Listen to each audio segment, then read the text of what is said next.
കേരള ജനതയെ ഒന്നാകെ നടുക്കിയ ഏറെ വേദനിപ്പിച്ച ഒരു സംഭവമായിരുന്നു ഡോക്ടർ വന്ദനാദാസ് കൊലപാതകം.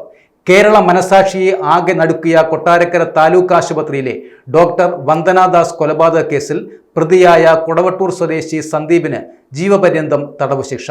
കൊല്ലം 1-ാം അഡീഷണൽ സെഷൻസ് കോടതിയുടേതാണ് ഈ സുപ്രധാന വിധി പ്രസ്താവം.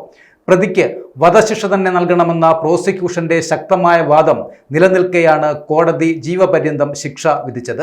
തനിക്ക് പ്രായമായ അമ്മ മാത്രമേ ഉള്ളൂ എന്നും അതിനാൽ ശിക്ഷയിൽ ഇളവ് നൽകണമെന്നും പ്രതി സന്ദീപ് കോടതിയോട് അപേക്ഷിച്ചിരുന്നു.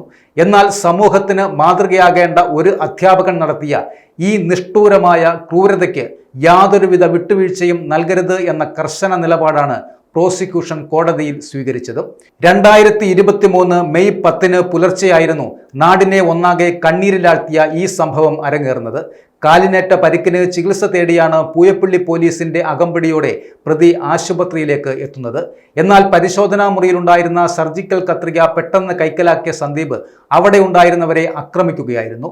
പോലീസുകാരെ ഉൾപ്പെടെ കുത്തി പരിക്കേൽപ്പിച്ച ശേഷം അപ്രതീക്ഷിതമായ ആക്രമണത്തിൽ ഓടിമാറുവാൻ കഴിയാതെ പോയ യുവ ഡോക്ടർ വന്ദനാദാസിനെ പ്രതി അതിക്രൂരമായി കുത്തിക്കൊലപ്പെടുത്തുകയായിരുന്നു. പ്രതിയുടെ ഈ ക്രൂരതയുടെ വ്യാപ്തി വ്യക്തമാക്കുന്ന ആശുപത്രിയിലെ CCTV ദൃശ്യങ്ങൾ കേസിൽ നിർണായക തെളിവുമായി മാറി. പ്രതിക്ക് കടുത്ത മാനസിക പ്രശ്നങ്ങൾ ഉണ്ടായിരുന്നു എന്ന് വിചാരണ വേളയിൽ പ്രതിഭാഗം പ്രധാനമായും വാദിച്ചു. എന്നാൽ ശാസ്ത്രീയ തെളിവുകളുടെയും സാക്ഷിമൊഴികളുടെയും പിൻബലത്തോടെ പ്രോസിക്യൂഷൻ ഈ വാദത്തെ ശക്തമായി പ്രതിരോധിക്കുകയായിരുന്നു.